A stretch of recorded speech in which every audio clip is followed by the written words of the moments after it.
ಹರಿದು ಹಂಚೋಗಬೇಕು. ನಾವು ಹೇಳ್ತಾ ಇದ್ವಿ, ಯಾರು ಕೂಡ ಕನ್ಫ್ಯೂಸ್ ಅದೇ ಕೆಲವರಿಗೆ, ಯಾರಪ್ಪ ನಾವೆಲ್ಲ ಒಕ್ಕಲಿಗರು, ಯಾಕೆ ಇದೆಲ್ಲ ಬಂದದೆ ಅಂತ ಕೆಲವರು ಮಾತಾಡ್ತಾರೆ.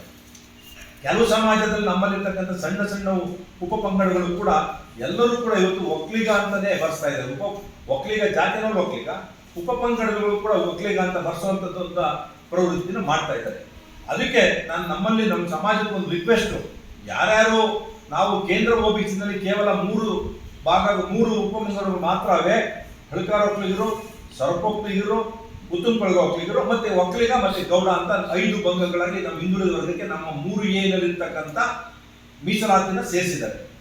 ಮುಂದಿನ ಸಾರಿ ಈಗ ಆಲ್ರೆಡಿ ಕೇಂದ್ರ OBCನಲ್ಲಿ ಸುಮಾರು 400 ಜಾತಿಗಳ ಪಟ್ಟಿನ ಮೀಸಲಾತಿ ಪಟ್ಟಿಗೆ ಸೇರಿಸಲಿಕ್ಕಾಗದೆ ಅದನ್ನ ಹಂಗೆ ಕಾಲಹರಣ ಮಾಡ್ತಾ ಇದೆ.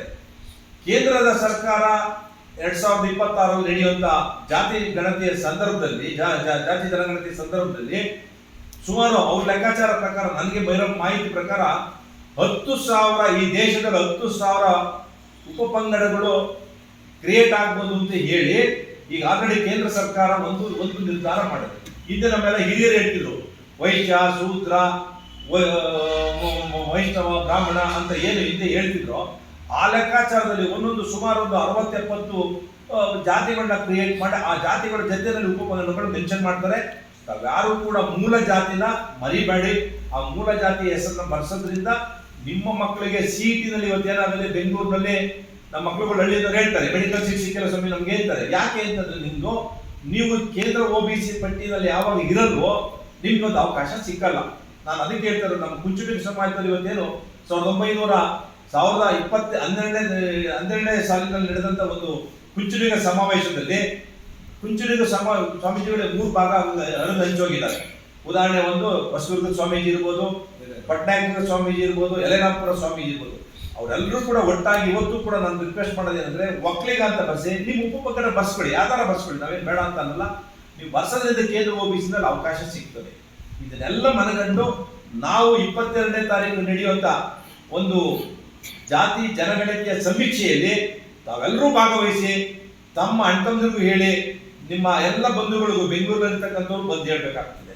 ಆಮೇಲೆ ಒಂದು ಬೆಂಗಳೂರಿನಲ್ಲಿರ್ತಕ್ಕಂಥ ನಮ್ಮ ಸ್ನೇಹಿತರು ಒಬ್ರು ನನ್ನ ಕ್ವಶನ್ ಮಾಡಿದ್ರು, ಅದೇನೋ ಕೇಂದ್ರ OBCನಲ್ಲಿ ನಿಮ್ಗೆ ಇದು ಸಿಕ್ಕಲ್ವಂತೆ 10% ಸಿಗ್ತದೆ ಅಂತ ಹೇಳಿ. ಈಗ ನಾನು ಮಂಗಳೂರಿನ ಒಂದು ಕೆಲವು ಭಾಗದ ಗೌಡ ಒಕ್ಕಲಿಗರಿಗೆ, ಆಮೇಲೆ ಅರೆ ಭಾಷೆ ಒಕ್ಕಲಿಗರಿಗೆ, ಆಮೇಲೆ ಅಲ್ಲಿ ತುಳು ಒಕ್ಕಲಿಗರಿಗೆ, ಇವ್ರಿಗೆಲ್ಲರೂ ಕೂಡ ನಾನು ಮಾತಾಡಿದೆ. ಅವ್ರಿಗೆಲ್ಲ ಹೇಳಿದ್ದೀನಿ ಒಕ್ಕಲಿಗ ಅಂತ ಬರ್ಸಿದ್ದೆ. ಯಾಕೆ ಅವ್ರು ಏನು ಹೇಳ್ತಾರೆ ಅಂದ್ರೆ, ಯಾರೋ ಒಬ್ರು ಒಂದು ವಾಟ್ಸಪ್ ಬರೀತಾರೆ, ಒಂದು ಹಾಕ್ಬಿಟ್ಟು ನೀವೆಲ್ಲ ಕೇಂದ್ರದ OBCನಲ್ಲಿ ಸಿಗ್ತದೆ, ರಾಜ್ಯ OBCನಲ್ಲಿ ಸಿಗ್ತದೆ ಅಂತ. ಯಾವ OBCನಲ್ಲೂ ಸಿಕ್ಕಲ್ಲ. ನಾವು ಮೂಲ ಜಾತಿ ಬೇಕೇ ಬೇಕು. ಅದರಲ್ಲೂ ಕೂಡ ಕಾಲಮ್ ಇದೆ. ನಮ್ಮ ಇದು ಕಾಲಮಲ್ಲಿ 60 ಕ್ವಶನಲ್ಲೂ ಕೂಡ ಒಂದು ಕಾಲಮ್ ಇದೆ, ನೀವು ಮೂಲ ಏನು ಕಸುಬನ್ನು ಮಾಡ್ತಾ ಇದ್ದೀರಿ ಅಂತ ಕೇಳ್ತಾರೆ. ಆ ಮೂಲ ಕಸುಬು ಯಾವುದು ಅಂತಂದ್ರೆ ನಾವು ವ್ಯವಸಾಯನೇ ಹೇಳ್ಬೇಕಾಗ್ತದೆ, ನಾವು ಬೇರೆ ಹೇಳಕ್ಕಾಗಲ್ಲ. ಅದಕ್ಕೋಸ್ಕರ ಇವೆಲ್ಲವನ್ನೂ ಅರ್ತು ನಾವು ದಯವಿಟ್ಟು ನಾನು ಮನವಿ ಮಾಡ್ತಾ ಇದ್ದೀನಿ. ನಾನು ರಾಜ್ಯ ಒಕ್ಕಲಿಗರ ಮೀಸಲಾತಿ ಹೋರಾಟ ಸಮಿತಿ ಸುಮಾರು ನಾವು ಒಂದು 10 ವರ್ಷಗಳಿಂದ ಸತತವಾಗಿ ಈ ಸಮಾಜಕ್ಕೋಸ್ಕರ ಒಂದು ಎಲ್ಲ ಸಮಾಜಗಳನ್ನು ಸೇರಿಸಿ, ಇವತ್ತು ನಾನು ಶಾಮನೂರು ಶಿವಶಂಕರಪ್ಪನವ್ರನ್ನು ಭೇಟಿ ಮಾಡಿದ್ದೀನಿ.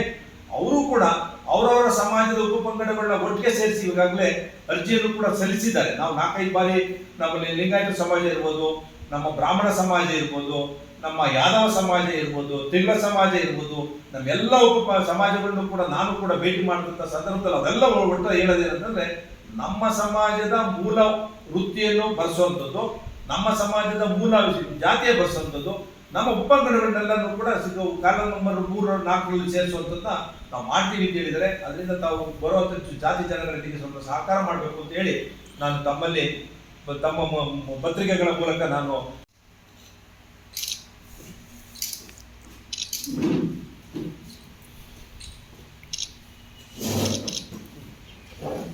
ಆಮೇಲೆ ಇನ್ನೊಂದು ನಮಗೆ ನೀವು ಹೇಳಿದಲ್ಲ, ನಮಗೆ ಬ್ರಾಹ್ಮಣ ಸಮಾಜದವರು ಫೋನ್ ಮಾಡಿದ್ರು, ನಮ್ಮ ಅವರು ಕೂಡ ಹೆಂಗ್ ಮಾಡೋದು ಸರ್ ಅಂತ. ನಾನು ಬೆಂಗಳೂರಿನ